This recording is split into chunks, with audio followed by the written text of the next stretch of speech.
Hello, my name is Joel, I'm a level designer, and I'm here to share my journey while I design a combat layout for Apex Legends. I suggest you to watch this video if you're familiar with the game. This is the first of a series of videos I will publish to break down my process, analyze how the game plays, and talk about level design metrics. I've based a lot of my research on my personal experience. In fact, I've spent over 1000 hours playing the game and completed about 4400 matches. I've also followed streamers and pay attention to other players in my match, which helped me to understand how to take advantage of the level to outperform competitors. One of the things that helps the most is to be placed in a match with two strangers, where I get to analyze their thought process and predict their next move. Are they going to run away, get their ground, push through? Who knows? Finally, I've also reviewed content shared by Respawn. For example, I really like the recent published dev streams. Fun fact, it took about 14 months to make War's Edge, which means that it started production way before the game was released. Outsmarting opponents is one of the most rewarding components of first-person shooters. Apex Legends gives players the opportunity to leverage positioning and spatial awareness like not many games have done before. This is mainly because of the movement system, which allows players to take advantage of the environmental diversity implemented by Respawn. To analyze how those environments work together, I decided to make this map to show how geometry is used to create complex interactions and movement patterns. Now, let me explain a little bit how this works, okay? So we're going to firstly analyze main combat layouts. Usually named locations, MCLs are hubs that draw players in like a moth to a flame. Traversing is mostly influenced by desirable loots and presence or absence of other players, but how the location looks and plays has a major and often overlooked impact on traversing too. In fact, MCLs all feature unique geometry in order to provide different gameplay experiences, guide players, and deliver the feeling of coolness that is so difficult to explain but has a huge impact on how players behave. Thunderdome is one of my favorite MCLs. I can already picture myself flying down towards the rounded platform that might hold a huge reward. I know that I will have to get the perfect land, scoop a high tier shield, then zipline up to get a weapon and down whoever is following me. Being also very close to Skulltown, Thunderdome is one of those locations that gets played the most. Elevation plays a huge role and the central raised cage always makes up for memorable endgame moments. Now let's talk about support layouts, which are areas carefully designed to support the gameplay happening in MCLs, act as buffer zones, and provide unique gameplay opportunities as well. Speaking about combat, we can say that teams will often clash in support layouts when rotating, or when of the teams is retreating from a main combat layout and their opponents do not want to give up on the chase. Secondary layouts are also perfect fallback locations that players go to when dropping in main combat layouts is too hot. In fact, many players would rather to drop in a secondary layout, get some loot, than third party the other teams fighting in a main combat layout. Being so close to important locations, secondary layouts are also perfect areas to stay in to lick your wounds, regroup, and plan your next move. Let's speak about hot transit areas, which are extremely interesting because players are actively trying to not get into a fight when in there. Cover is minimal, loot inexistent, but because of their placement, many bloody fights break out as soon as players get in the open. My favorite HTA is definitely the depression between the pit and bunker. A solitary shack stands in the middle of the kill zone, which is surrounded by elevated areas that often gets occupied by another team as soon as you make your move. Teams could potentially come from every direction, because the repression is placed in between the pit, bunker, cascades, runoff, and the named town just outside bunker. Most times traversing those areas is totally safe, but going through an HTA is always a gamble. It almost feels like there's a game master carefully waiting for the perfect opportunity to create a deadly situation. It has to be said, those moments really help to create interesting gameplay opportunities that excite players and increase retention. Speaking about elevated areas, there are quite a few towers, high buildings and plateaus scattered in both maps, but War's Edge is a more open than King's Canyon, and players tend to hang out on those elevated areas more than ever. Elevated areas provide extensive line of sight and superior cover, which empowers players with many tactical options. Having the upper hand, players can drop on other teams if needed, easily retreat behind cover to heal, and constantly harass players and force their hand. Both maps feature a high number of choke points that can be exploited by players who not read the situation, but gatekeeping is way more common in World's Edge, because the new map features choke points are easier to defend and longer walking distances, which means that going through a choke point is often a forced decision. Choke points are extremely common in shooters, but going through one of them in battle royale games is even more stressful because of the danger represented by the ring. The team that controls the choke point can wait for the ring to force other teams to advance in their direction, which usually leads to a desperate and unsuccessful attempt to push through. Choke points can be used by gatekeepers in very different ways. For example, the choke point by Train Yard is actually composed by two different combat spaces. The first one is extremely narrow and gives a huge advantage to defensive characters such as Caustic and Watson, while the second one is more open and provides a huge amount of options to the defending team. One of my favorite choke points is the one placed in between Fuel Depot and Capital City, which is all about taking advantage of elevation. A tall tower stands in between those two locations, providing all the advantages already mentioned when speaking about elevated areas. Having a Wraith by your side is not impossible to squeeze through the choke point, but it can get very challenging when multiple teams are trying to get by at the same time. Now I would like to talk a little bit about fallback zones, which are strategically placed around the map to provide dropping alternatives to use when the main drop areas are too hot. Loot is scarce and teams tend to quickly move towards areas that could provide better items or the opportunity to get into a fight. It might sound like fallback zones are not very important, but that's not true, because they provide many tactical options and act as buffer zones, improving pacing. When I analyze pacing, I look at the rate of content delivery and the content variety over time. Good pacing helps players to be in the zone, never too bored, never too anxious. Fallback zones are perfect to slow down pacing and help players to recharge their batteries and get ready for another intense fight. Because variety is the spice of life, varying pacing is a great tool that can be used to keep the game interesting. Everything, no matter how fun, gets boring after a while. We finally got to the point where I'm going to speak about level design metrics, which are sadly not something Respawn shared, which means I had to analyze what the community found out, compare their findings with my own, and finally do some math. As often happens in level design, I'm going for my best guess, which should be pretty close to real metrics, but please be mindful that mine are just estimates. Luckily, playing on PC is possible to see your current location, rotation, and velocity, which really helped me to get more precise numbers. This option has to be activated from Origin though. You just need to open Apex Legends, then go into Game Properties, Advanced Launch Options, and then type +CL_show pause space 1. It's important to say that pause and eng are not related to the character's root. The value that we see are instead location and rotation for the player's camera. Metrics are always designed around the biggest characters, because it's important to make sure that they will not get stuck in doorways and other narrow areas. Thanks to a video released on the Apex Legends channel, we know that Gibraltar is 195 cm tall, but after some testing in game, I found out it's actually just a bit taller than that. During my research, I was expecting to find a number around 195 cm, but I got quite confused when I consistently got numbers around 79 cm. I then realized I was thinking using the round scale, because Apex Legends is made using the Source engine, which uses the Imperial system. Converting 79 inches into centimeters, we found out that Gibraltar is 2 meters tall, which is a rounded number very easy to work with.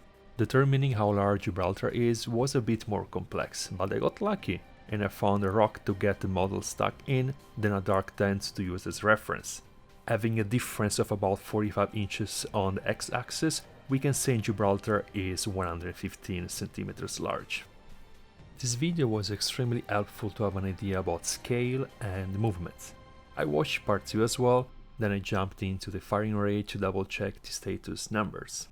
Testing as I did, I got the same outcome. Running 68 meters with your weapon holster takes 9.2 seconds. However, this kind of testing is not fully accurate because it doesn't consider characters do not move at full speed since the first instant. Checking the character's velocity in game returns precise data that we can use to determine that characters sprint to a maximum of 299 inches a second, which equals to about 7.6 meters a second. If we want to put this in an easier scale to understand, we can say that running 100 meters with your weapon holstered takes about 13.1 seconds. Because 600 inches a second equals to about 15.2 meters a second, we know how fast characters move when using a zipline. Therefore, we also know that it takes 6.6 seconds to zipline across 100 meters. Sliding downhill doesn't have a fixed speed because it totally depends on how angled the slope is and what we do when sliding down. For example, I managed to get to a crazy 950 inches a second sliding downhill and jumping up at the right time, but this number is not something we can use when designing levels.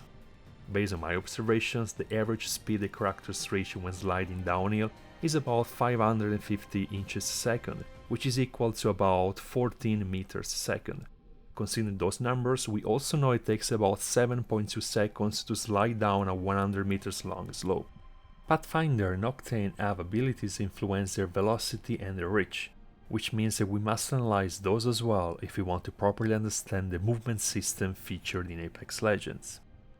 It's pretty easy to find out that Pathfinder can grapple on a surface being 21 meters far away, but measuring the longest grappling hook possible is quite more complex. I'm honestly not the best at grappling, which means I had to watch a lot of gameplay footage in order to gather proper data. I found out that Pathfinder can slingshot himself to about 100 meters away, but considering that the grappling mechanic is extremely contextual, I decided to remove a few factors from the equation and considered only grapples having the following characteristics. Did not involve a huge decrease in elevation from beginning to end, did not take advantage of other devices such as ziplines, launchpads or drones, possibly feature bouncing off objects but not sliding down a sharp slope. Pathfinder can also spawn a zipline. They can be used to quickly move through long distances, but this zipline has a maximum range that has to be calculated too. I had to play around with different levels of elevation and different kinds of surfaces receiving the end side of the zipline, but I managed to get a number that makes sense to me. 131 meters seems to be about the maximum range a Pathfinder can shoot a zipline to. Looking now at Octane, we just need a bit of math to find out that he can run at about 9.9 meters a second, thanks to his tactical ability, which gives him a 30% boost on his original speed. His ultimate ability is a launch pad that every character can bounce on. To provide an additional layer of depth, pressing jump when landing on his launchpad provides a considerable boost that can be used to land even further. Speaking now about metrics related to the launchpad, we can say players can get to 11 or 9 meters upwards and they can land to 50 or 40 meters away depending on how they bounce on the jump pad. It's easier to understand how characters interact with the environment if we know its dimensions, which also helps to define the footprint used to make the level. Like many modern games, Apex Legends uses modular kits to quickly build environments and promote the use of consistent metrics in level design.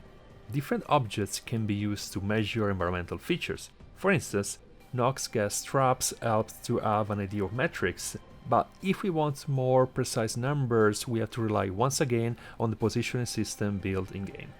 This system was very helpful to calculate that single doors are about 1.6 meters large and double doors are about 3 meters large.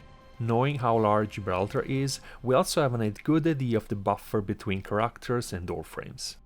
Finally, it's also very interesting to notice how using those measurements we can easily find out other objects' dimensions. This picture shows how floor tiles and single doors have exactly the same dimensions on the x-axis.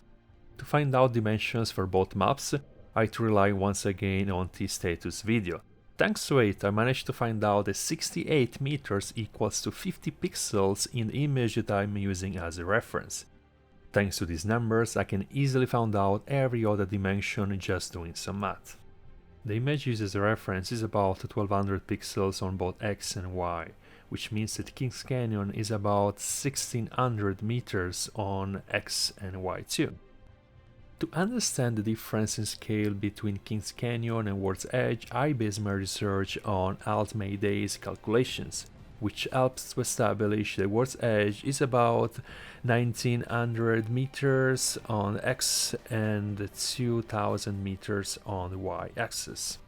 I also calculated World's Edge as an area of about 3 million square meters, which is 1.5 times the area covered by Kings Canyon, 2 million square meters. Using those calculations, it's possible to calculate how long and deep every building is, but calculating their height requires some additional testing. I went to Lava City and got a building with multiple stories, which I climbed one by one, finding out that every story is exactly 200 inches tall, which equals to 5 meters.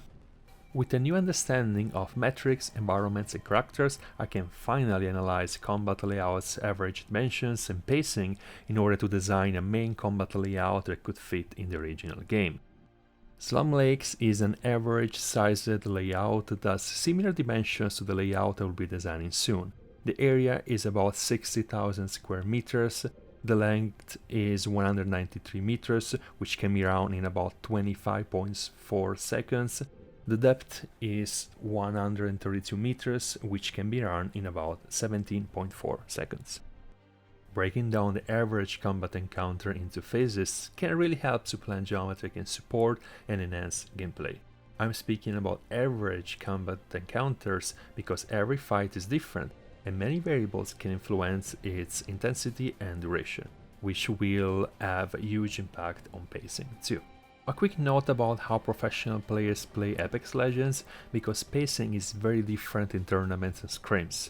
Teams tend to stay alive for longer, fights when they have a clear opportunity to win or they can avoid it, then end the game in a spectacular bloodsheds involving multiple teams restricted in a very small playable area.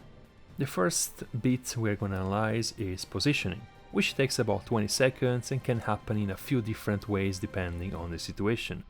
I'm now gonna list 3 different situations the team can find themselves in when fighting in a main combat layout. For the first one, we have Team A that enters the main combat layout and closes on Team B, while trying to take control of an area that could provide better elevation and line of sight during the encounter.